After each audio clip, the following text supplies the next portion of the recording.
Nice, man. Rockstar, bro. Hey y'all, how's everybody doing tonight?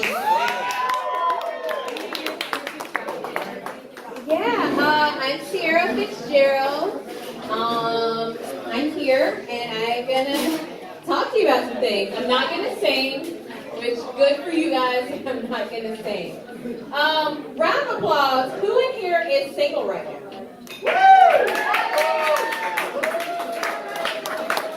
And secondary round of applause.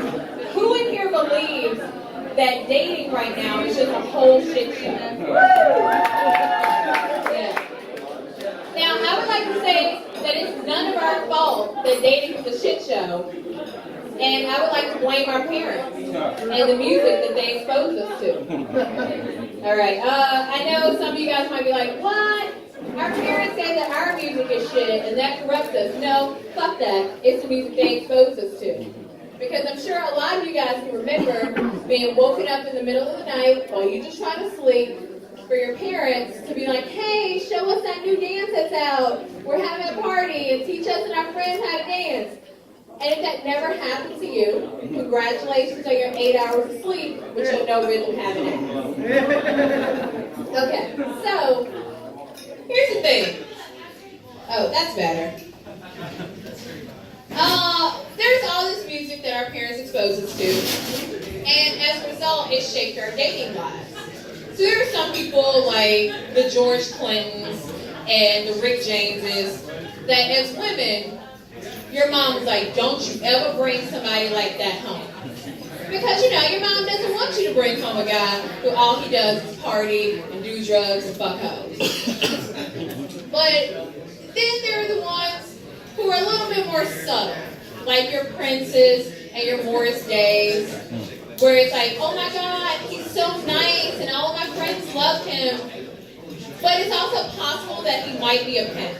And you know, you're like, all right, he's fun to be around, but he's always talking about, girl, I could take you places. And you just kind of don't know what to make of that situation. But then there are just like the straight up fuck boys that our parents expose us to. Now, I want to say this right here. I'm not necessarily throwing shade to fuck boys, because whatever the female equivalent of a fuckboy is, I happen to be. I cover it all in glitter and bows, because trust, I'll fuck your friends. That wasn't a joke though. Seriously, I'll fuck your friends. Yeah, like, there are people. So, one of the nicest undercover fuckboys is Stevie Wonder. Everybody here knows Stevie Wonder. Everybody's like, oh, he's a nice guy, right? No, fuck that. Stevie Wonder was a whole fuckboy. Stevie Wonder literally wrote a whole track that was an instruction manual on how to cheat on your girl. For those of you who aren't familiar, it's called Part-Time Lover. The opening line says, let it ring once and hang up the phone to let me know you made it home. I don't want nothing to be wrong with my part-time lover. Now, for those of you who are on the younger end, people used to have landline phones, and you had to have the phone answered by whoever answers the phone. So he didn't want like caller ID to pick up. He didn't want like his girlfriend to pick up the phone because it wasn't his cell phone. So it was like let it ring once and hang up. And you know, when one of your senses doesn't work, another one is heightened.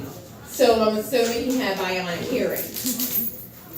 But then he like travels throughout the song, and he says, hey, I'm gonna flick the lights to let you know it's a nice tonight. And I don't know how many of you guys would actually be willing to date a blind man. Like, would he know if you're not wearing makeup that day? But how the fuck do you explain it to your girl that you walking up to a light switch just flicking it on and off to signal to who is possibly more likely than not your neighbor who you fucking on the side that she can or cannot come over? And for those of y'all who are like, oh, a blind man can't be a hoe, they're nice, blah, blah, blah. Just want you to bring it back to Ray Charles, who's a ho-ho. And I want you to think back and think, hey, has Ray Charles ever come to the city that I was born in?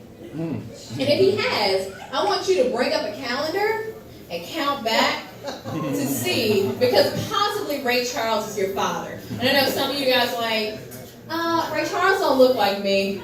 That was part of his plan. Ray Charles is probably your dad. But, you know, Stevie Wonder was a hoe. And he covered it well. But I bet you guys are thinking, oh no, that's one example. Our parents surely did not expose us to people who taught us how to be fucked up at dating. And I know I'm going to get plenty of enemies from what I'm about to say next, but Michael Jackson.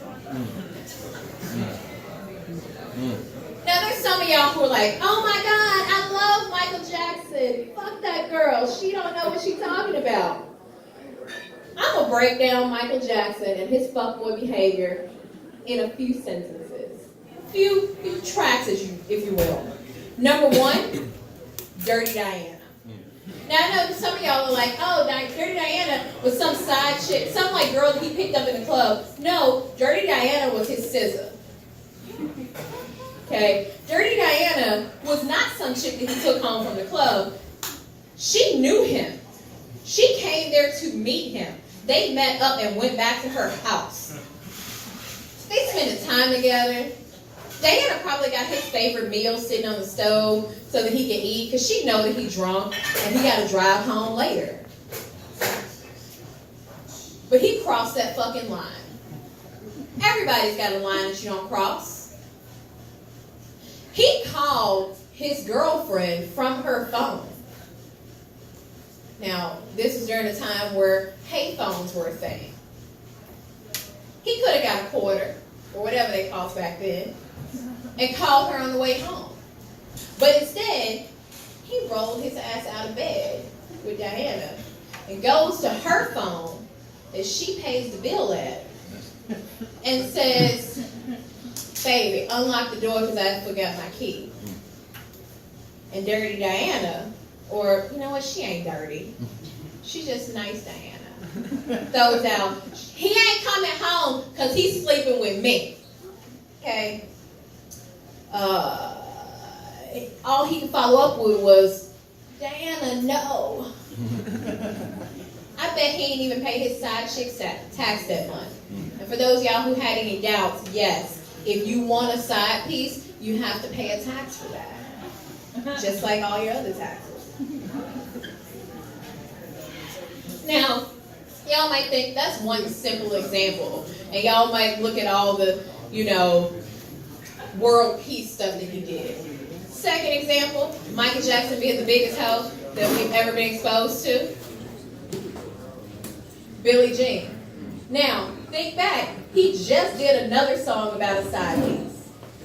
Again, you might think Billie Jean was just one chick that he took home one night. Nope. Also a side piece.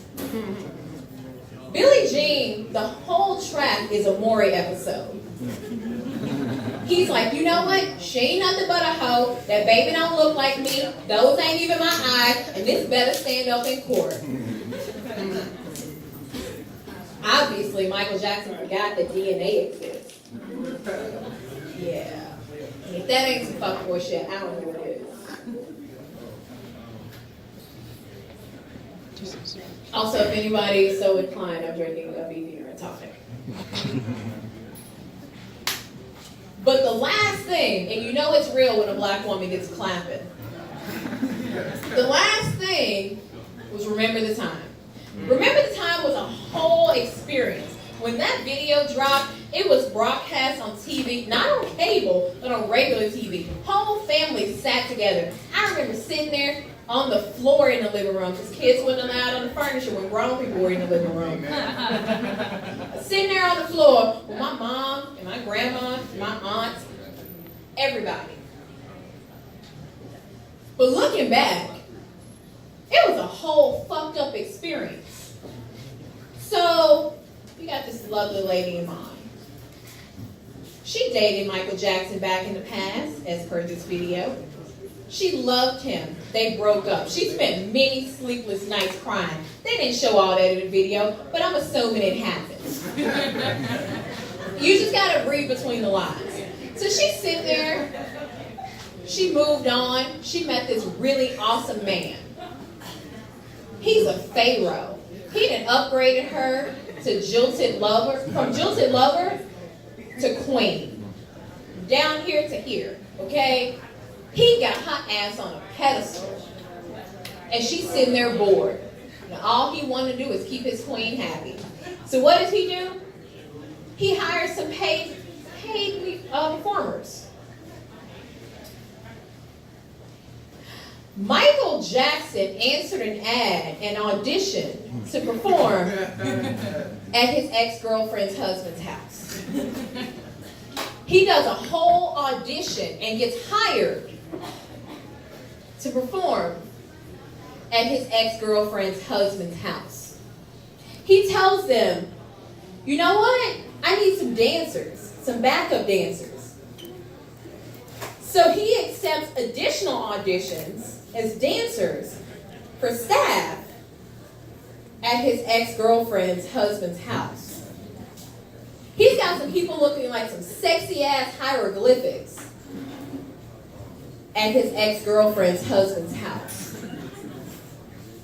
He sits there and comes in like a bum with his hood on his head and then throws it off and it's like, do you remember? To his ex-girlfriend at her husband's house. And she's sitting there like, what? Sitting next to her husband who paid him to perform at his house. Michael Jackson talks to this woman and gets her all fucking hype. Like singing to her, luring her, convinces her to step down off her throne for him. She's going in her room and hugging Michael Jackson on the terrace. And ladies, let me tell you this. If your man goes beyond having a balcony and has a fucking terrace, do not be hugging your ex-boyfriend who's performing at his house. Okay? She's packing her bags. Now, I don't know if y'all remember, this woman in the 90s was one of the top supermodels. Do you know how few black supermodels were in the 90s? This is major. Okay? And now she's in there packing her bags. She's written a note and left it on her husband's pillow. You know, Michael Jackson's like, this is all just a game. Yeah, I know she still loves me. This bitch will do anything to be with me. She running around to be with me. And he's just got everybody chasing him. Because this is all a game to him. In true fuckboy fashion. I'm sure some of y'all have either dated a guy like that. Or are a guy like that. Or a girl like that. I don't judge. I don't judge. So she's all ready to lose her whole fucking life. Her whole life. I don't know if they got kids, but if they do, she's probably like, tell your daddy bye. Because you ain't going to see him again for a while. You got a new daddy now.